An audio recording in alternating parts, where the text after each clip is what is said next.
ভূগোল শাস্ত্রের এক বৃহৎ অংশ জুড়ে রয়েছে আমাদের মানব জনসংখ্যা। আর মূলত ভূগোল আমাদের এই মানুষকে সম্পর্ক নেই। তো আজকে আমার টপিক হচ্ছে মানব জনসংখ্যা নিয়ে। আর আমরা পৃথিবীতে যারা আছি তারা অ্যাকচুয়ালি মানুষ হলেই কি মানব জনসংখ্যা হওয়া যায় কিনা, তো আজকে আমরা ক্লাসের মাধ্যমে জানবো। তো চলেন শুরু করা যাক। প্রথমে আমরা মানব জনসংখ্যা সম্পর্কে কিছু বিখ্যাত লোকের মন্তব্য দেখে নিই। আবু তাহা, যিনি বলেছেন মানব জনসংখ্যা বলতে সাধারণভাবে নির্দিষ্ট ভূখণ্ড, বসবাসকারী এবং একই কর্ম পরিবেশ সমষ্টিকে বোঝানো হয়েছে। এবং কার্ল মার্কস বলেছেন প্রকৃতির সাথে মানব জনসংখ্যার পারস্পরিক সম্পর্কের ক্ষেত্রে মানুষ প্রকৃতিকে নিজের অধিকারে নিয়ন্ত্রণ করে। তো আমরা যদি তাদের মতামতের উপর ভিত্তি করে মানব জনসংখ্যা সম্পর্কে একটি সংজ্ঞা কল্পনা করি, তাহলে সংজ্ঞাটা এমন হয় যে নির্দিষ্ট স্থানে নির্দিষ্ট সময় ধরে বসবাসকারী কোনো একটি মানব গোষ্ঠীর আত্মপ্রজননশীল এবং প্রকৃতির সাথে মিথস্ক্রিয়াশীল সদস্য সমূহকে মানব জনসংখ্যা বলে। মানব জনসংখ্যা হতে হলে মূলত একটি নির্দিষ্ট অবস্থান থাকতে হবে তাদের, এবং সেখানে নির্দিষ্ট সময় ধরে থাকতে হবে। নির্দিষ্ট অবস্থানে থাকলাম কিন্তু নির্দিষ্ট সময় ধরে না, তাহলে তাকে সেই স্থানের জনসংখ্যা বলা যাবে না। এবং প্রকৃতির সাথে মিথস্ক্রিয়াশীল সদস্য হতে হবে তাকে, অর্থাৎ তার তার ফলে তার ওই এলাকার কিছু উপকার হতে হবে, এমন কিছু কাজ। তো তখন আমরা তাদেরকে মানব জনসংখ্যা বলতে পারি সেই এলাকায়। মানব জনসংখ্যার বৈশিষ্ট্য। মানব জনসংখ্যাকে মূলত তিনটি ভাগে ভাগ করা যায়। এক, মানব জনসংখ্যার মৌলিক বৈশিষ্ট্য। দুই, মানব জনসংখ্যার জৈবিক বৈশিষ্ট্য। তিন, মানব জনসংখ্যার আর্থসামাজিক বৈশিষ্ট্য। মানব জনসংখ্যার যে উপাদানগুলো অবস্থানগত পরিমাণগত অবস্থা প্রকাশ করে, সেই উপাদান বা নিয়ামকগুলোকে মানব জনসংখ্যার মৌলিক বৈশিষ্ট্য বলে। অর্থাৎ মানুষরা কোন এলাকাতে আছে, কি পরিমাণে আছে, এই উপাত্তগুলোকে আমরা যে বৈশিষ্ট্য কল্পনা করে নিতে পারি সেটা হচ্ছে মৌলিক বৈশিষ্ট্য। অর্থাৎ মানব জনসংখ্যার আকার, ঘনত্ব, বন্টন বা বিন্যাস। জৈবিক বৈশিষ্ট্য। মানব জনসংখ্যার নারী পুরুষ এবং বয়স বা কাঠামোগত বৈশিষ্ট্য সমূহকে মানব জনসংখ্যা জৈবিক বা কাঠামোগত বৈশিষ্ট্য বলে। অর্থাৎ প্রতিটি মানুষের সাথে যে বিষয়গুলো সম্পর্কিত, যেমন তার বয়স, তার তার জৈবিক কাঠামো, নারী পুরুষের কাঠামো, বয়স কাঠামো, এগুলো। 3 নম্বরে আছে হচ্ছে জনসংখ্যার আর্থসামাজিক বৈশিষ্ট্য। জনসংখ্যায় উপাদানগত বৈশিষ্ট্যের মধ্যে আর্থসামাজিক বৈশিষ্ট্যগুলি সবিশেষ গুরুত্বপূর্ণ। কোন জনসংখ্যার আর্থসামাজিক বৈশিষ্ট্য বলতে উক্ত জনসংখ্যার অভ্যন্তরে মানুষের আয়, পেশা, শিক্ষা, বৈবাহিক অবস্থা, শহরে বা গ্রামীণ বসতি, ধর্ম, ভাষা ইত্যাদি বৈশিষ্ট্য সমূহকে বোঝানো হয়ে থাকে। জীবনের অবস্থা নির্দেশ করে। উল্লেখ্য যে আয়, পেশা, শিক্ষা প্রভৃতি মানুষের অর্জিত বৈশিষ্ট্য এবং পরিবর্তনশীল এর মতো অপরিবর্তনীয় নয়। আর্থসামাজিক বৈশিষ্ট্যগুলি পরোক্ষভাবে জনমিতিক প্রক্রিয়াকে প্রভাবিত করে। অর্থাৎ আমরা যারা বসবাস করি আমাদের দেশে, তাদের নিজেদের সম্পর্কে বিষয়গুলো ছাড়া, অর্থাৎ কে কি কাজ করছে, কে কোথায় শিক্ষা গ্রহণ করছে, তাদের বৈবাহিক অবস্থা, তাদের আয়, সবকিছু মিলে হচ্ছে জনসংখ্যার আর্থসামাজিক বৈশিষ্ট্য। আচ্ছা, নেক্সট আমাদের পয়েন্ট হচ্ছে সাইজ অফ হিউম্যান পপুলেশন, অর্থাৎ আমাদের জনসংখ্যার আকার।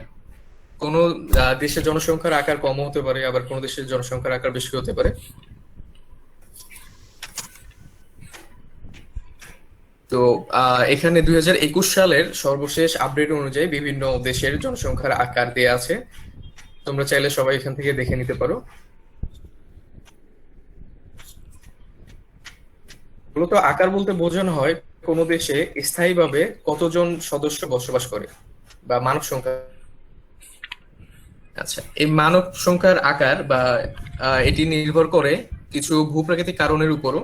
তার মধ্যে উল্লেখযোগ্য 3টি কারণ হচ্ছে ভূমি প্রকৃতি। যদি কোনো স্থানের ভূমি প্রকৃতি অনেক রুক্ষ হয়, পানির অভাব থাকে, বা দেখা যায় ফসল হয় না, সেখানে অতিরিক্ত তাপ বা অত্যন্ত ঠান্ডা, এ সকলের কারণে সেখানে মানব আহ মান- মানব জনসংখ্যার আকার কমে যেতে পারে। আবার দেখা যায় যে কোনোখানে খুব ভালো ফসল হয়, সেখানে বা আবহাওয়া খুব ভালো, পানির যোগান রয়েছে, অন্যান্য সকল সুবিধা রয়েছে, তো সেখানে মানব জনসংখ্যার আকার আবার বৃদ্ধি পাবে। এটি আরেকটি জিনিসের উপর নির্ভর করে, সেটি হচ্ছে শিল্পনগরীর বিকাশ। অর্থাৎ আমরা সবাই খেয়াল করবো যে এলাকাগুলোতে মিল ইন্ডাস্ট্রিজ এগুলো গড়ে ওঠে, সেখানে কাজের জন্য হইলেও অন্য এক এলাকা থেকে সেই এলাকায় লোকজন আগমন ঘটে। তো তার ফলে দেখা যায় শিল্পনগরীর আশেপাশের এলাকাতে মানব জনসংখ্যার আকার বেশি হয়ে যায়। আর আরেকটি বিষয়ের উপর যেটি নির্ভর করে সেটা হচ্ছে প্রশাসনিক শহর। অর্থাৎ আমাদের বাংলাদেশের দিকে দেখতে গেলে বিভাগীয় শহরগুলোই মূলত প্রশাসনিক শহর, তার মধ্যে ঢাকা অন্যতম। আমরা যে কোনো বড় কোনো হসপিটাল, আমরা যে কোনো বড় কোনো অফিস, আমাদের কোর্ট, আমাদের বিভিন্ন বড় অফিস যেগুলা বা বড় যেগুলো প্রশাসনিক প্রতিষ্ঠান, সেগুলো দেখা যায় যে শহর কেন্দ্রিক, হয়তো রাজধানী না হলে বিভাগীয় পর্যায়ে।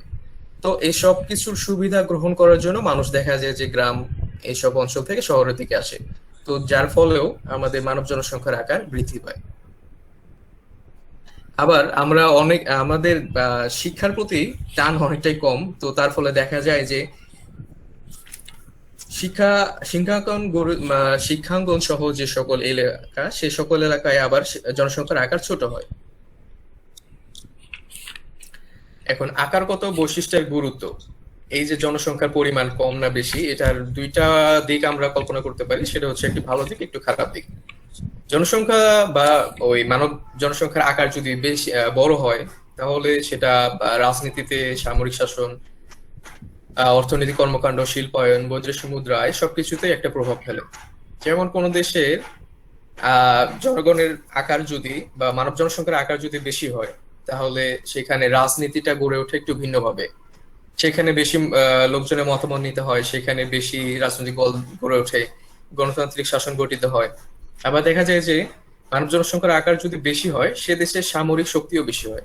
কারণ আমরা অনেক দেশ দেখি যাদের সামরিক শক্তি কম, বা জনসংখ্যা মূলত কম হওয়ার কারণে তাদের সামরিক শক্তিটা একটু কম, সেখানে রীতিমতো বাধ্য করা হয় তাদের সামরিক শক্তিতে জয়েন করার জন্য।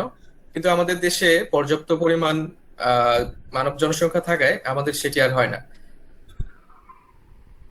অন্য দেশে আমাদের সামরিক যারা যোদ্ধা আছেন তারা যান এবং দেশের জন্য সুনাম নিয়ে আসেন। আর তারপর হচ্ছে অর্থনৈতিক কর্মকাণ্ড।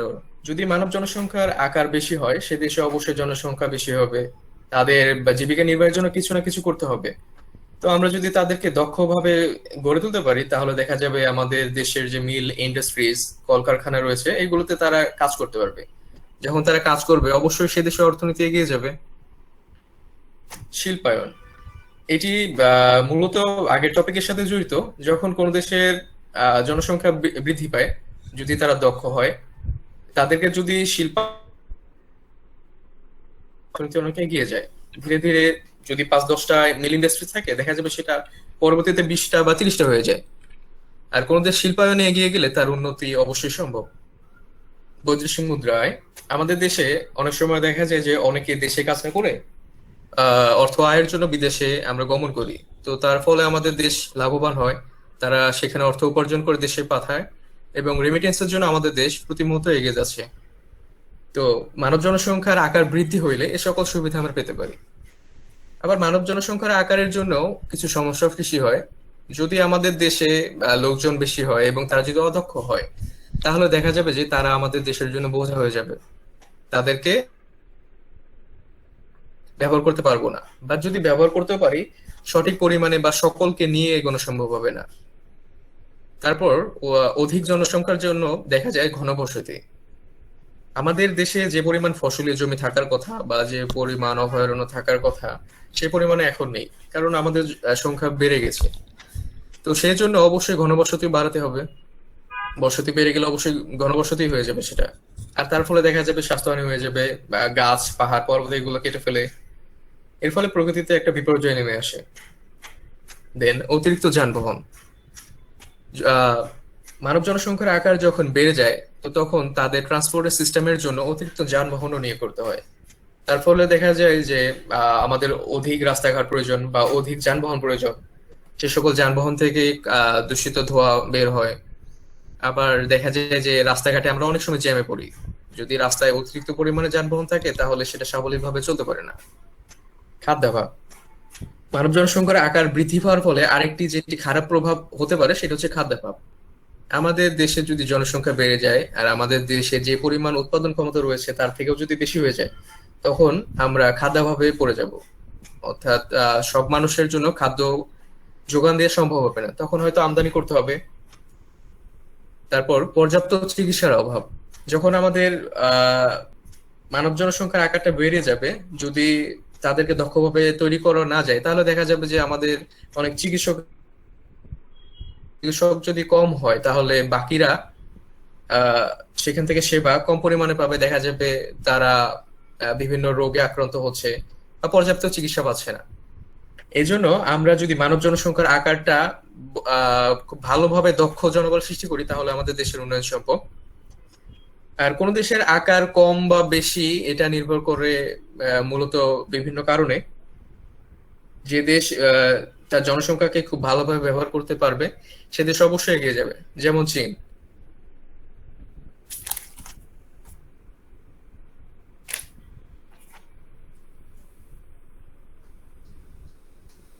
তো ধন্যবাদ আজকে আমার এই ক্লাসের জন্য। আর বাকি টপিকটুকু আমার সহপাঠী যিনি আছেন তিনি কন্টিনিউ করবেন। ধন্যবাদ। ক্লাসের শুরুতেই আমার বন্ধু আব্দুল মালেক জনসংখ্যা নিয়ে অনেক বিস্তারিত ডেসক্রাইব করছে। তো আমি শুরু করব যে জনসংখ্যা আকারগত বিশ্ব বন্টন বা বিন্যাস। আর ক্লাসের শুরুতেই আমি ধন্যবাদ জানাই মাসুদ মোল্লাকে, যার পরিশ্রমের ফলে আমরা একটা প্ল্যাটফর্মে যুক্ত হতে পারছি, যা আমাদের জন্য পরীক্ষার জন্য বিশেষ সহায়ক হিসেবে ভূমিকা রাখবে। আচ্ছা, তো মালেক ফার্স্টে জনসংখ্যার সংজ্ঞাটা দিয়েছিল, যে তবে আমি বলতেছি যে সহজভাবে বলতে গেলে নির্দিষ্ট এলাকায় বসবাসকারী মানব সমষ্টিকে মানব জনসংখ্যা বলে।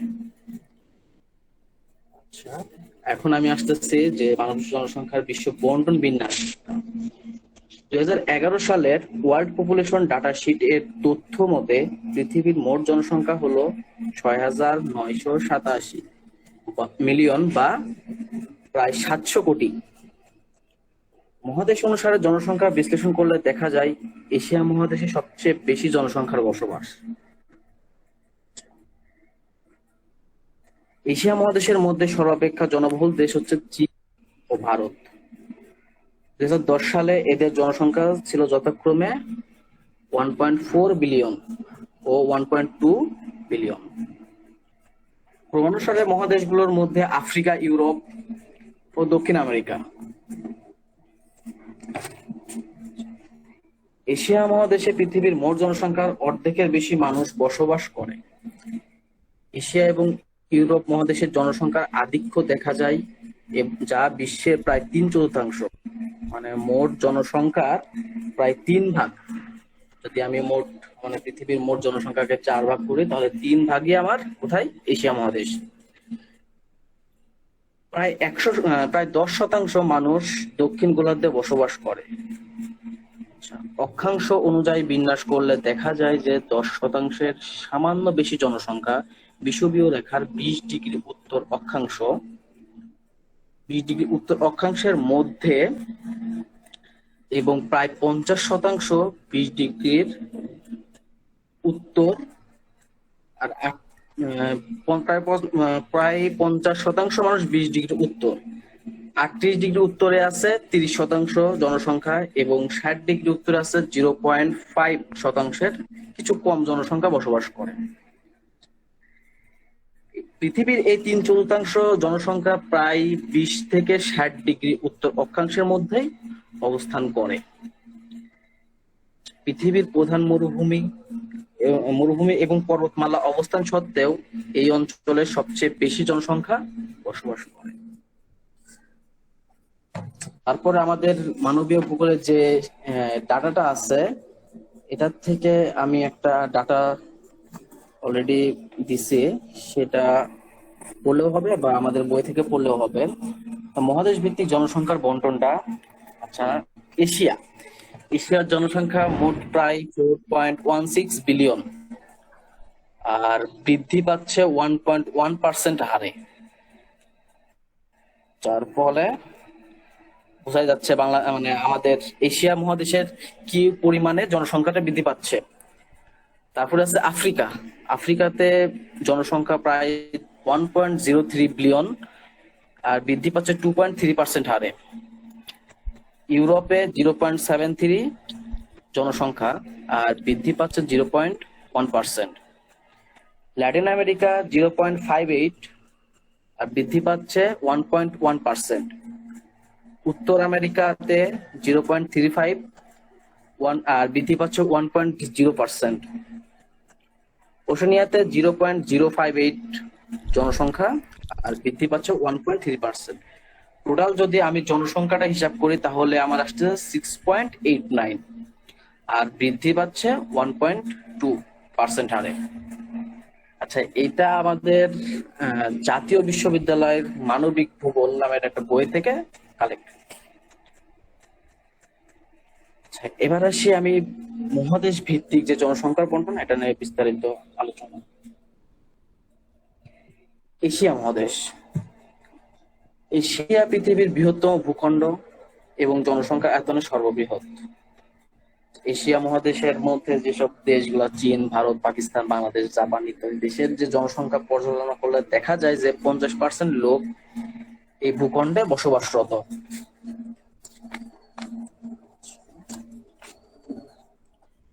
আর ভৌগোলিক দৃষ্টিকোণ থেকে এশিয়া মহাদেশের জনবহুল হওয়ার কারণ হলো দক্ষিণ পূর্ব এশিয়ার অধিকাংশ অঞ্চলে কৃষিকাজের উপযোগী জলবায়ু প্রভাব, কৃষিজীবী দারিদ্র, ধর্মভীরু, অর্ধ শিক্ষিত, কুসংস্কারচ্ছন্ন জনগণের পরিবার পরিকল্পনা সম্পর্কে উদাসীনতা, শিল্পের প্রসার, জীবনযাত্রার মানোন্নয়ন, দুর্ভিক্ষ, মহামারীর নিয়ন্ত্রণ ইত্যাদি জন্য জনসংখ্যা মানে এশিয়া মহাদেশের জনসংখ্যাটা বৃদ্ধি পাচ্ছে। আফ্রিকা পৃথিবীর দ্বিতীয় বৃহত্তম জনসংখ্যার মহাদেশ হলো আফ্রিকা। 2011 সালের হিসাব অনুযায়ী আফ্রিকা মহাদেশের জনসংখ্যা প্রায় 105.1 কোটি লোক বসবাস করে আফ্রিকাতে। জন্মহার বৃদ্ধির জন্য আফ্রিকা মহাদেশের জনসংখ্যা খুব দ্রুত বৃদ্ধি পাচ্ছে। আফ্রিকার মালভূমি ও মরুভূমির মতো অঞ্চলগুলোতে জনবসতি বিরল। আচ্ছা, তবে একদা দ্বিতীয় জনবহুল মহাদেশে ইউরোপকে অতিক্রম করে আফ্রিকা মহাদেশ বর্তমানে দ্বিতীয় স্থানের অধিকারী হয়েছে। এবার আসি আমি ইউরোপের বর্তমান জনসংখ্যা 74 কোটি। এই মহাদেশের অন্তর্গত প্রায় সব দেশের জনসংখ্যার বন্টন প্রায় সমান। আর ইউরোপের যে দেশগুলো আছে, Germany, France, Belgium, Italy, Spain, Portugal, ঘনবসতিপূর্ণ। কারণগুলো হলো এই মহাদেশের অন্তর্গত প্রায় সব দেশেই শিল্প সমৃদ্ধ, ব্যবসা বাণিজ্য ও অন্যান্য পরিষেবামূলক ব্যবস্থা প্রায় সমান, যাতায়াত ও যোগাযোগ ব্যবস্থা উন্নত বা নির্ভরযোগ্য, কৃষির উৎকৃষ্টতা প্রায় সমান, যার ফলে ইউরোপের ঘনবসতি গড়ে উঠেছে। আচ্ছা, এখন আমি বলবো উত্তর আমেরিকা। 2001 সালের হিসাব মতে এই মহাদেশের জনসংখ্যা প্রায় 34.6 কোটি। আমেরিকা যুক্তরাষ্ট্রে 100 ডিগ্রি পশ্চিম দ্রাঘিমা রেখায় পশ্চিম থেকে রকি পর্বতের ঢাল পর্যন্ত বেশ জনবিরল। এছাড়া শীত প্রধান কানাডা ও আলাস্কা হলো এই মহাদেশের বিরল বসতি অঞ্চল। কারণ যে মালভূমির সূক্ষ্ম রুক্ষ অঞ্চল স্বাচ্ছন্দ্য জীবনযাপনের জন্য প্রতিকূল, এর ফলে যে জনবিরল বেশি গড়ে উঠছে। দক্ষিণ আমেরিকা পৃথিবীর অন্যতম জনবহুল মহাদেশ। 2011 এর মতে মহাদেশে 55.6 কোটি লোকের বসবাস। ব্রাজিলের দক্ষিণ অঞ্চল, আর্জেন্টিনা, চিলি, কলম্বিয়া, ভেনেজুয়েলা ইত্যাদি দেশগুলো বেশ ঘনবসতিপূর্ণ। তবে আমাজন অববাহিকা, ক্রান্তীয় বৃষ্টি অরণ্য, পটাগোনিয়া মরুভূমি ইত্যাদি অঞ্চল ঘনবসতিপূর্ণ। ওশেনিয়া: অস্ট্রেলিয়া, নিউজিল্যান্ড ও সংলগ্ন বিক্ষিপ্ত দ্বীপগুলোর জনসংখ্যা খুব কম ছিল। 2011 সালের পরিসংখ্যান অনুযায়ী এখানে জনসংখ্যার পরিমাণ ছিল 7.7 কোটি। প্রতিকূল প্রকৃতি ও ইউরোপ, এশিয়া, উত্তর আমেরিকা জনবহুল অঞ্চলগুলো থেকে ওশেনিয়া সুদূর অবস্থান এবং এলাকাকে জনবিরল অঞ্চলরূপে গড়ে তুলতে বাধ্য করেছে। অস্ট্রেলিয়া মহাদেশের ভিতরে বিস্তীর্ণ এলাকা রুক্ষ মরুভূমি, যেমন মধ্য অস্ট্রেলিয়া, বা অত্যন্ত উষ্ণ ও আর্দ্র প্রকৃতির। দক্ষিণ পশ্চিম, পূর্ব, দক্ষিণ পূর্ব এবং পূর্ব উপকূল বরাবর নাতিশীতোষ্ণ আবহাওয়া, না শীত না গরম, অনুকূল পরিবেশে ঘনবসতিপূর্ণ গড়ে উঠেছে। নিউজিল্যান্ডের উত্তর বদ্বীপ বা নর্থ আইল্যান্ড এর উত্তর এবং দক্ষিণ বদ্বীপ এর উপকূল বরাবর বরাবর জনসমাবেশ বেশ ঘন। আচ্ছা, আমি আমার প্রায় পড়াটা শেষ, আর আমি এই উৎসটা আমাদের যে বর্তমানে যে কোর্স মানবীয় ভূগোল, এই বই, ন্যাশনাল ইউনিভার্সিটির যে বই মানবিক ভূগোল প্লাস ভূগোল, আর 1 জানুয়ারি 2021 পর্যন্ত বাংলাদেশের জনসংখ্যা টোটাল 16.91 কোটি। জনসংখ্যার বৃদ্ধির হার 1.37%, আর জনসংখ্যার ঘনত্ব প্রতি বর্গ কিলোমিটারে 1130 জন। এটা একদম লেটেস্ট আপডেট। ধন্যবাদ সবাইকে। সবাইকে স্বাগতম জানাচ্ছি আজকের টপিক 4-এ, মানব জনসংখ্যা ও পৃথিবীর জনসংখ্যার বিন্যাস। যদিও প্রথম দিকে হচ্ছে মালেক এবং দ্বিতীয় অংশে নাইম আমাদেরকে সুন্দরভাবে বুঝিয়ে দিয়েছে। আমি হচ্ছে মানব জনসংখ্যার উপাদানগত বৈশিষ্ট্য সমূহের গুরুত্ব, জনসংখ্যা বন্টনের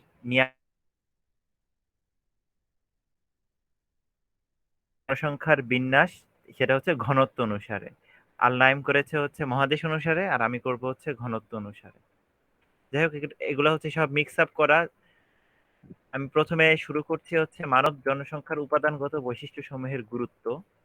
এই ক্লাসগুলো প্রথমত আমি নিয়েছি হচ্ছে নাসরিন ম্যামের ক্লাস প্লাস মানবীয় ভূগোলে। নেটও একটু ঘাটাঘাটি করেছি, একটু দেরি হয়েছে, সেজন্য দুঃখিত। আমি শুরু করছি। মানব জনসংখ্যার উপাদানগত বৈশিষ্ট্যগুলোর মধ্যে রয়েছে অবস্থান, আকার, বিস্তার ও বন্টন বিন্যাস, অবয়ব ও উপাদান, আর একটা হচ্ছে পরিবর্তন প্রক্রিয়া। এই জিনিসগুলো হচ্ছে মানব জনসংখ্যার অবস্থান, মানুষ, প্রকৃতি বা মানুষের মিথস্ক্রিয়া সম্যক অনুধাবনের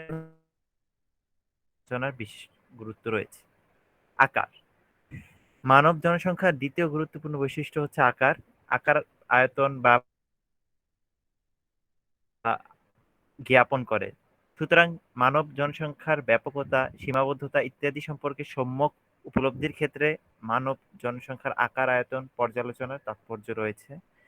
জনসংখ্যার ঘনত্ব, জনসংখ্যার পরিবর্তন প্রক্রিয়া, বিশেষ করে জনসংখ্যার বৃদ্ধির সমস্যা, শহর এলাকার আবাসিক সমস্যা ইত্যাদি অনেক বিষয়ের পর্যালোচনায় জনসংখ্যার আকার আয়তনের। প্রপঞ্চের বন্টন বিন্যাস, প্রপঞ্চ বলতে এখানে আমরা আবার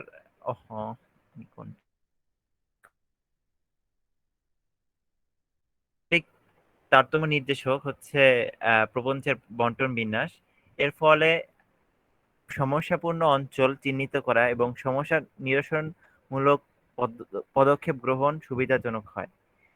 জনসংখ্যার বন্টন বিন্যাস, জনাধিক্যতা, জনস্বল্পতা, মানুষ ভূমি অনুপাত, ভূমির উপর চাপের তীব্রতা প্রভৃতি বিষয়ের আঞ্চলিক ধরন উদ্ঘাটনে সহায়তা করে। এছাড়া মানব জনসংখ্যার বন্টনমূলক পর্যালোচনা থেকে শিক্ষা, স্বাস্থ্য কিংবা অর্থনৈতিক উন্নয়নের ক্ষেত্রে আঞ্চলিক তারতম্য বা বৈষম্য সহজেই প্রকাশ করা যায়। অবয়ব বা উপাদান: আমি এগুলো একবারে তাড়াতাড়ি রিডিং পড়তেছি, কারণ এটা একবারে হুবহু তোলা, আমি এটাই রিডিং পড়তেছি। আমি আমার সাইড থেকে বুঝিয়ে বলবো, এটা বইয়ের থেকে তোলা, তো এই জন্য আমি এটা রিডিং পড়ে যাচ্ছি জাস্ট। মানব জনসংখ্যার অবয়ব বলতে আঙ্গিক কাঠামো এবং উপাদান বলতে আঙ্গিক গঠন বা সংযুক্তি, কম্পোজিশন, এটাকে বলে কম্পোজিশনকে বোঝানো হয়। এই বিষয়গুলোর সাথে পরিবর্তন প্রক্রিয়া এবং কর্মকাণ্ডের সম্পর্ক রয়েছে। মানুষের বয়সগত ও লিঙ্গগত বৈশিষ্ট্যের বিন্যাসকে জনসংখ্যার অবয়ব এবং শিক্ষা, পেশা, আয়, ধর্ম, ভাষা, বিবাহ, বেকারত্ব ইত্যাদি বিভিন্ন বৈশিষ্ট্যের বিন্যাসকে জনসংখ্যার উপাদান বলে। জনসংখ্যার বিশ্লেষণধর্মী বা সুব্যবস্থিত পর্যালোচনায় অবয়ব ও উপাদান বিশ্লেষণের ব্যাপক তাৎপর্য রয়েছে। পরিবর্তন প্রক্রিয়া। মানব জনসংখ্যার এই বৈশিষ্ট্যটি আয়তন বা পরিমাণ সম্পর্কিত। এটি আঙ্গিক এবং বৈশিষ্ট্য কোয়ালিটেটিভ এবং কোয়ান্টিটিভ আমরা পরিসংখ্যানে পড়েছিলাম। জনসংখ্যার পরিবর্তন বলতে সাধারণত এর পরিমাণগত হ্রাসবৃদ্ধি বোঝানো হয়েছে। উচ্চ জন্মহার থেকে নিম্ন জন্মহারে রূপান্তর জনসংখ্যা পরিবর্তনের প্রকৃষ্ট উদাহরণ। জনসংখ্যার পরিবর্তন প্রক্রিয়া অর্থাৎ বৃদ্ধি ও স্থানান্তর জনপদের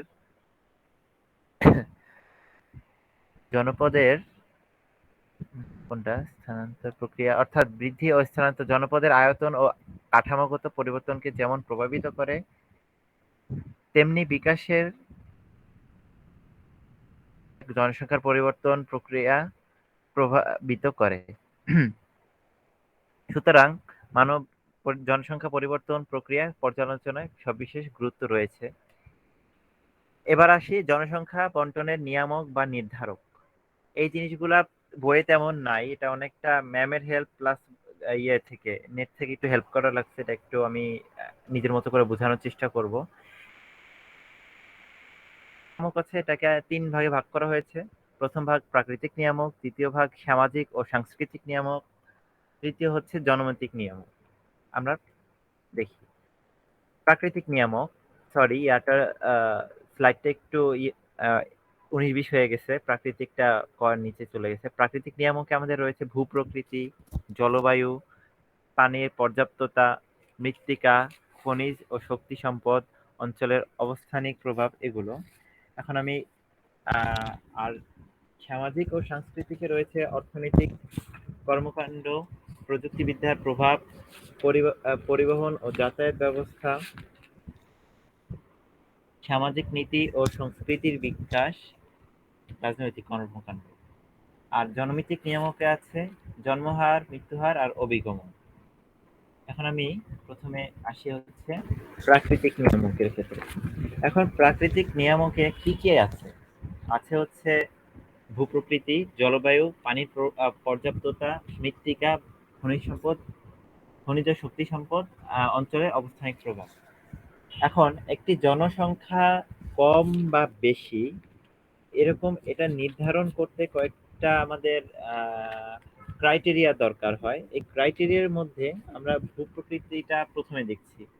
কারণটা হচ্ছে এটা প্রত্যক্ষ একটা নিয়ামক হিসেবে কাজ করে। যেমন আমরা যদি পার্বত্য চট্টগ্রাম বা হ্যাঁ ওই টাইপের অঞ্চলে যাই, সেখানে দেখবো যে আমাদের ওই অঞ্চলগুলো আসলে নেগেটিভ এরিয়া হিসেবে সবাই গ্রহণ করে। কারণটা হচ্ছে সেখানে বন্ধুরতা থাকার কারণে, এরপরে ধসপ্রবণ ঢালু জমি, এরপর জলময় জলাভূমি, এইসব নেতিবাচক ক্রাইটেরিয়ার কারণে আমাদের সেই অঞ্চলগুলোতে জনসংখ্যা অত্যন্ত কম হয়ে থাকে। এর উপর আবার যদি অন্যান্য অঞ্চলের ক্ষেত্রে, যেমন যেসব অঞ্চলে বনভূমির পরিমাণ বেশি থাকে সেখানে আবার জনসংখ্যা অত্যন্ত স্বাভাবিকভাবে কম থাকে। অর্থাৎ ভূপ্রকৃতিগত কারণে আমাদের জনসংখ্যা হ্রাস পায়, আর এটি একটি নিয়ামক হিসেবে কাজ করে। জলবায়ু, প্রবল শীত, প্রচণ্ড গরম, অবিরাম বৃষ্টি, অনিয়মিত সূর্যালোক ইত্যাদি জনবসতি গড়ে তোলার পক্ষে অত্যন্ত অসুবিধাজনক। কারণটা হচ্ছে যেমন সাহারা মরুভূমি অঞ্চল বলি, সেসব অঞ্চলে রুক্ষ আবহাওয়ার কারণে মানুষ খুব কম বসবাস করে, যার ফলে জনসংখ্যা বৃদ্ধির যে নিয়ামক সেটা তাদের ক্ষেত্রে এটা নেগেটিভ হিসেবে কাজ করে। অন্যদিকে মৌসুমী জলবায়ুর কারণে, বৈশিষ্ট্যের কারণে বাংলাদেশ, ভারত অর্থাৎ এই উপমহাদেশে এই জনসংখ্যা ঘনত্ব অত্যন্ত বেশি থাকে। তাই এই নিয়ামক হিসেবে আমি মনে করি জলবায়ু একটি গুরুত্বপূর্ণ উপাদান। আর পানির পর্যাপ্ততা, আসলে আমি মনে করি, এটা আমার পার্সোনাল থিঙ্কিং, যে ইদানিং যদি আমাদের কোনো বড় ধরনের যুদ্ধ হয় পরে নিয়ে অনেক দেশে কিন্তু এই পানি নিয়ে অনেক কাটাছেঁড়া চলছে। যেমন এমনকি বাংলাদেশের সাথে ভারতেরই এই যে তিস্তা চুক্তি বলো, এরপরে আরো ফারাক্কা বাঁধ, এই টাইপের কতগুলো প্রবলেম রয়েছে, এগুলো সব পানির পর্যাপ্ততা দিয়েই। বিশ্বটা কিন্তু এখন এই অপর্যাপ্ততার জন্যই, যাদের পানি বেশি আছে তাদের মূল্য বেশি, এই টাইপের একটা দেখা যাচ্ছে। যেমন আমাদের এখন অফুরান পানি আছে, আহ, উত্তরাঞ্চলে একটু হয়তো বা সমস্যা থাকতে পারে, বাট বাংলাদেশের অন্যান্য অঞ্চলে মোটামুটি পানির পর্যাপ্ততার কারণে আমরা বুঝি না, কিন্তু অন্যান্য দেশের ক্ষেত্রে পানির পর্যাপ্ততা কম থাকার কারণে সেখানে জনসংখ্যা স্বাভাবিকভাবে কমে যায়। কিন্তু আমাদের এই অঞ্চলে যেহেতু আমাদের পানির পর্যাপ্ততা অত্যন্ত বেশি, সেহেতু আমাদের এই পর্যাপ্ততা থাকার কারণে লোক সংখ্যা সহজেই বৃদ্ধি পায়। কারণ পানির জন্যই তো জমি চাষ সহজ হয়, মানে পানির অপর নাম তো জীবন। সে অনুযায়ী আমাদের তো মানুষের জনসংখ্যাটা বাড়বেই, মানে এটা একটা ক্রাইটেরিয়া হিসেবে ইউজ হবেই। আরেকটা হচ্ছে মৃত্তিকা। এখন কৃষি জমির ক্ষেত্রে বা জমি এগুলো চাষ করতে পারবো। এরপর অনুর্বর হলে মরুভূমি অঞ্চলে তো আর কৃষিকাজ সম্ভব নয়। সেই অনুযায়ী নদী গঠিত প্লাবন ভূমির পলিমাটি, এরপর মধ্য অক্ষাংশের মৃত্তিকা, এসব হচ্ছে কৃষিকাজের উপযোগী এবং জনবসতির জন্য অনেক সহায়ক। এই কারণে এসব অঞ্চলে ঘনত্ব অত্যন্ত বেশি হয়ে থাকে। খনিজ ও শক্তি সম্পদ, এখন আবার আহ, এইসব ক্রাইটেরিয়ার মধ্যে সবচেয়ে আমার কাছে ব্যতিক্রম লাগে হচ্ছে খনিজ শক্তি সম্পদ। কারণ পানির অপর্যাপ্ততা সত্ত্বেও খনিজ ও শক্তি সম্পদ যেখানে বেশি, সেখানে কিন্তু মানুষ আবার বসবাস করতে চায়, কারণ সেখানেই আবার শিল্পাঞ্চল গড়ে ওঠে, মানুষ জীবিকা নির্বাহ করতে পারে। জীবন ও জীবিকা কিন্তু এক সুতোয় গাঁথা। তাই মানুষের যেখানে সুযোগ সুবিধা, অর্থাৎ খনিজ সম্পদ শক্তি সম্পদ বেশি থাকবে, সেখানে স্বাভাবিকভাবেই মানব জনসংখ্যা বেশি বৃদ্ধি পায়। আরেকটা হচ্ছে অঞ্চলের অবস্থানিক প্রভাব, জনসংখ্যার ঘনত্বের উপর অত্যন্ত প্রভাব ফেলে। কারণটা হচ্ছে, যেমন বাংলাদেশের ক্ষেত্রেই আমি বারবার বাংলাদেশ নিয়ে করছি, কারণটা হচ্ছে বাংলাদেশের জনসংখ্যাটা অনেক বেশি, ঘনবসতিপূর্ণ। এখানে এই অবস্থানিক প্রভাবটা এত ভালো যে বাংলাদেশ থেকে যে কোনো বাংলাদেশ দক্ষিণ এশিয়ার সাথে দক্ষিণ পূর্ব এশিয়াকে কানেক্ট করে, আমার হিসেবে এটা একটা কানেক্ট করে। এই অঞ্চলের অবস্থানিক প্রভাবের জন্য বাংলাদেশ কিন্তু ধীরে ধীরে এগিয়ে যাচ্ছে। সে অনুযায়ী আমরা আমাদের জনসংখ্যা যদি বেশি হয়েও থাকে, একদিক দিয়ে বলা যায় যে অতিরিক্ত জনসংখ্যা খারাপ, তবে এটার আর একটা প্লাস পয়েন্ট হচ্ছে যে এই মানুষ যদি নিজের জ্ঞান বুদ্ধিকে কাজে লাগায়, এই জনশক্তিতে আরো রূপান্তরিত হতে পারবে। যাই হোক, আমরা ছিলাম হচ্ছে জনসংখ্যার প্রভাব নিয়ে, জনসংখ্যার প্রভাব না, হ্যাঁ, জনসংখ্যা বন্টনের নির্ধারক বা নিয়ন্ত্রক। তো জনসংখ্যা নির্ধারণের ক্ষেত্রে এটাও একটা অবস্থানিক প্রভাবে একটা গুরুত্বপূর্ণ ভূমিকা পালন করে। সামাজিক ও সাংস্কৃতিক নিয়ামক, এখন অর্থনৈতিক কর্মকাণ্ড রয়েছে। আমরা একটা ক্লাসে পড়েছিলাম অর্থনৈতিক কর্মকাণ্ড বিভিন্ন রকমের হয়ে থাকে। সে অনুযায়ী এটা নতুন করে আমি রিপিট করব না। অর্থনৈতিক কর্মকাণ্ড, আহ, এটা আমরা কি বলবো, অর্থনৈতিক কর্মকাণ্ড যেমন খাদ্য, বস্ত্র, বাসস্থান সবকিছু কিন্তু অর্থনৈতিক সামাজিক, মানে আর্থসামাজিক দিকে কিন্তু চলে যায়। হুম। এইসব চাহিদা পূরণ করতে হলে আমাদের জীবিকার সন্ধান লাগে। এখন জীবিকার সন্ধান গ্রাম থেকে শহরে আসে, তার ফলে শহরের জনসংখ্যাটা বৃদ্ধি পায়। আবার অনেক সময় মানুষ অভিগমনও করে, মানে মাইগ্রেশন করে। এইসব জিনিসগুলো জনসংখ্যা নির্ধারণের ক্ষেত্রে একটা অভূতপূর্ণ ভূমিকা পালন করছে। আরেকটা হচ্ছে প্রযুক্তিবিদ্যার প্রভাব। এখন এটা অভিগমনের সাথে চলে যায়, যেমন আমাদের দেশে প্রযুক্তিবিদ্যা প্রভাব, মানে প্রযুক্তিবিদ্যা খুব কম এখন ব্যবহার, এখন যদিও হচ্ছে, বাট অন্যান্য দেশের তুলনায় কম, যার ফলে অভিগমনটা বাংলাদেশে, মানে বাংলাদেশ থেকে অন্য দেশে সবাই মাইগ্রেট করতে চাচ্ছে। অনেক দেশ এরকম হয়, প্রযুক্তিবিদ্যার প্রভাবের কারণেই এরকম মাইগ্রেশন হচ্ছে, যা মানব জনসংখ্যা নির্ধারণে একটা ভূমিকা পালন করে। এরপরে আছে পরিবহন ও যাতায়াত ব্যবস্থা। পরিবহন ও কি বলবো, আমরা আমাদের একটা সহজ একটা উদাহরণ দিই। সেটা হচ্ছে যে পদ্মা সেতু। হুম, পদ্মা সেতু হওয়ার ফলে এখন দুইটা অঞ্চল কানেক্ট হয়ে গেল, যার ফলে আগে মুন্সিগঞ্জ থেকে শুরু করে ঢাকার আগ পর্যন্ত, কেরানীগঞ্জ পর্যন্ত, যেখানে মানুষের মানে শুধু চাষের জমি ছিল, এখন সেই জায়গায় বিভিন্ন রকমের সিটি গড়ে উঠতেছে। তোমরা সবাই দেখতেছো এটা প্রত্যক্ষ করা। জমির দাম কয়েক গুণ বেড়ে গেছে, কয়েক বছর পর দেখাই যাবে ওখানে মডেল টাউন হচ্ছে, এই মডেল টাউন, ঝিলমিল, হ্যান ত্যান বিভিন্ন রকমের নাম। সেখানে তো জনসংখ্যা যাচ্ছেই। এটা কেন হচ্ছে? কারণ এখান থেকে, ঢাকা থেকে ডিরেক্ট মাওয়া পর্যন্ত একটা যাতায়াত ব্যবস্থা ভালো হওয়ার কারণে মানুষ সহজেই এক জায়গা থেকে আরেক জায়গায় যেতে পারছে। ঢাকা থেকে এখন আমরা 35 মিনিটেই মাওয়াতে চলে যেতে পারি। এই জিনিসটা পরিবহনের আর যাতায়াত ব্যবস্থা ভালোর কারণে এটা সম্ভব হচ্ছে। আর এখন যে জিনিসটা আমি বলি, আমার বাড়ি গোপালগঞ্জ। গোপালগঞ্জে এখন আমার যেতে প্রায় 5-5.5 ঘন্টা লাগে। এখন পদ্মা সেতু হলে আমি সহজেই 3-3.5 ঘন্টা চলে যেতে পারবো, অর্থাৎ আমার টাইম করে ওয়েস্ট হচ্ছে না। আমার ব্যবসা বাণিজ্য যারা করবে তাদের জন্য এটা একটা অনেক উপকারী দিক হচ্ছে। এটা পরোক্ষভাবে মানে একটা দেশের যোগাযোগ আর পরিবহন ব্যবস্থা যে কতটা গুরুত্বপূর্ণ, সেটা আসলে যারা মানে বিজনেস করে তারা বুঝতে পারে যে আসলে পরিবহনটা কত ইম্পর্টেন্ট। আর এই পরিবহন ও যাতায়াত ব্যবস্থার জন্যই এই একটা দেশে জনসংখ্যাটাও নিয়ামক হিসেবে কাজ করে। যেসব অঞ্চলের যাতায়াত ব্যবস্থা খুবই খারাপ, সেই সব অঞ্চলে জনসংখ্যা তুলনামূলক খুব কম থাকে। যেমন আমি হিসাব করে দিই, শহর ও গ্রামের একটা তুলনা দিই, যে শহরে কেন বেশি থাকে মানুষ, কারণ শহরে পরিবহন আর যাতায়াত ব্যবস্থা ভালো, কিন্তু গ্রামে কিন্তু সহজেই সম্ভব না। আর শহরে যেমন আমরা ধরো রাত্রে কারো অসুস্থ হলো, আমরা সহজেই যাতায়াত করতে পারবো হাসপাতালে, কিন্তু গ্রামে চাইলেই রাত্রে আমরা আহ, ঘর থেকে যেতে পারবো না, গাড়ি ঘোড়া বা যাতায়াত ব্যবস্থা সম্ভব নয়, সেজন্য মানুষ কষ্ট করে হলেও শহরে থাকে।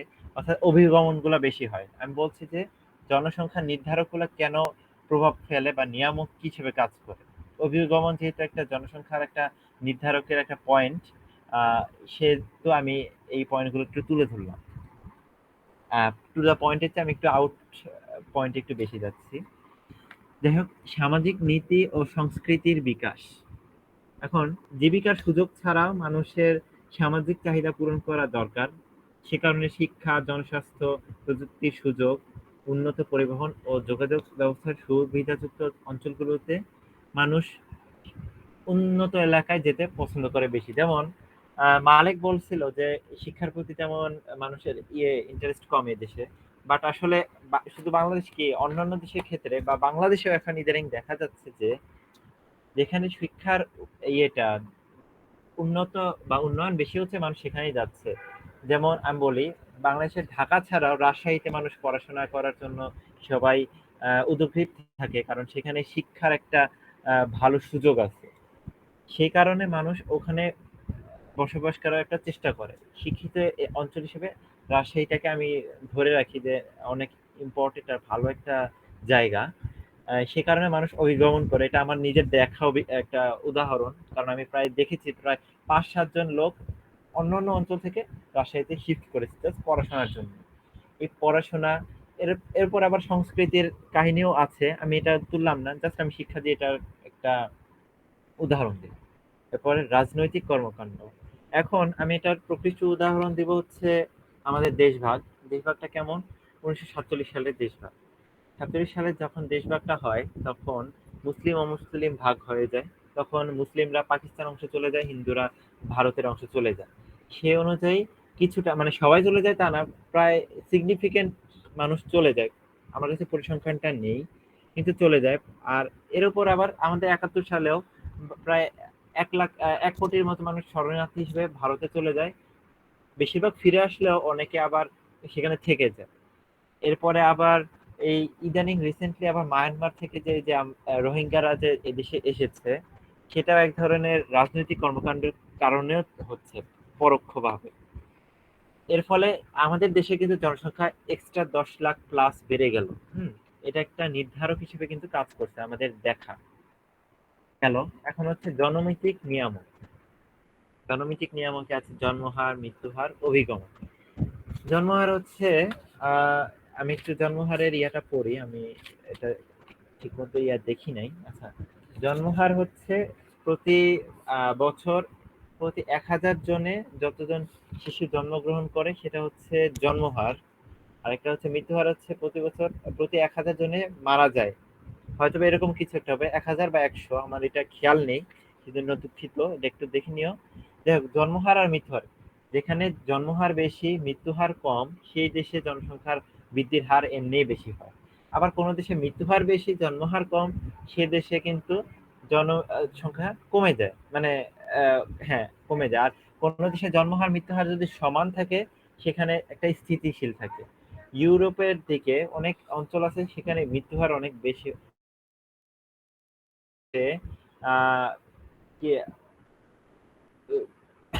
জনসংখ্যা বৃদ্ধির জন্য, যেমন চীন, আগে আমি বলি চীনের কথা, চীনে জন্মহার উল্লেখযোগ্য হারে কমে যাওয়ার কারণে এক সন্তান নীতি থেকে কিন্তু সরে এসেছে, এরকম নিউজ আমি পেয়েছি। আমরা হয়তোবা জানি এটা, তোমরা অনেকে দেখেছো যে এক সন্তান নীতি থেকে চীন সরে এসেছে তাদের জন্মহার কমের কারণে। এখন এই যে একটা নিয়ামক, এই এটা একটা প্রকৃষ্ট উদাহরণ চীন। এরপর মৃত্যুহার। মৃত্যুহার আমার জানা মতে জাপানে মৃত্যুহার অনেক বেশি, যদিও জাপানে এখনো জনসংখ্যা অনেক বেশি, কিন্তু মৃত্যুহার জাপান, এরপর ইউরোপের কয়েকটা কান্ট্রিতে মৃত্যুহার উল্লেখযোগ্যভাবে বেশি, আফ্রিকাতেও মনে হয় আছে। আর অভিগমন, অভিগমন তো এই শরণার্থী হিসেবে অভিগমন করে যাচ্ছে অনেক আহ অনুন্নত দেশ থেকে মূলত মানুষ উন্নত দেশে চলে যায় এই এই ভালো মানে একটা ভালো জীবনের আশায়। চাকরি হোক, ব্যবসা বাণিজ্য হোক, শিক্ষা হোক, যে কোনো কারণেই হোক অভিগমনটা হয়। এই আন্তর্জাতিক যেসব অভিগমনটা হয়, অভিগমন দুই রকম, একটা হচ্ছে মানে দেশের ভিতরে আর একটা হচ্ছে দেশের বাইরে। দেশের বাইরে অভিগমন হলে দেশের জনসংখ্যা তুলনামূলক কমে যায়, আর আর যে দেশে অভিগমনটা হয় সেখানে বৃদ্ধি পায়। এই জিনিসটা নিয়ামক হিসেবে কাজ করে যায়। যাই হোক, এখন আমি যাচ্ছি হচ্ছে আমার পরের টপিকে, পৃথিবীর জনসংখ্যার বিন্যাস ঘনত্ব অনুসারে। একটু আগে নাইম পড়লো মহাদেশ অনুসারে, আর এখন আমরা পড়বো ঘনত্ব অনুসারে। আশা করি তোমাদের এটা ভালো লাগবে। ঘনত্বের উপরে ভিত্তি করে পৃথিবীকে 4 ভাগে ভাগ করা হয়। বই অনেক ভাবে আছে, একটার ভিতরে আরো অনেকগুলা প্রকারভেদ দিয়ে রাখছে, যেটা আমি এত গোজামিল করলাম না, কারণ এত কঠিন করে পড়ার কিছুই নেই। হুম আমি এর 4 প্রকারগুলো হচ্ছে নিবিড় জনসংখ্যা অঞ্চল, পরিমিত জনসংখ্যা অঞ্চল, বিরল জনসংখ্যা অঞ্চল, প্রায় জনহীন অঞ্চল। এখন আমি প্রথমটায় যাই, নিবিড় জনসংখ্যা। নিবিড় জনসংখ্যা মানেই হচ্ছে ঘন,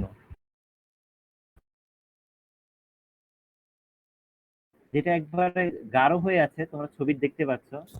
কেউ একটু আনমিউট করে বলো দেখতে পাচ্ছ কিনা ছবিটা। হ্যাঁ, যেগুলা নিবিড় জনসংখ্যা হচ্ছে সেগুলো একবারে কালো বর্ডার। এরপরে যেটা সেকেন্ড পার্ট, যেটা পরিমিত জনসংখ্যা অঞ্চল, সেগুলো হচ্ছে একটু হালকা ঘন করা, যা আফ্রিকার মাঝামাঝি একটু আছে। এরপরে বিরল জনসংখ্যা অঞ্চল হচ্ছে এই যে দাগ দেওয়া আছে, সরু দাগ।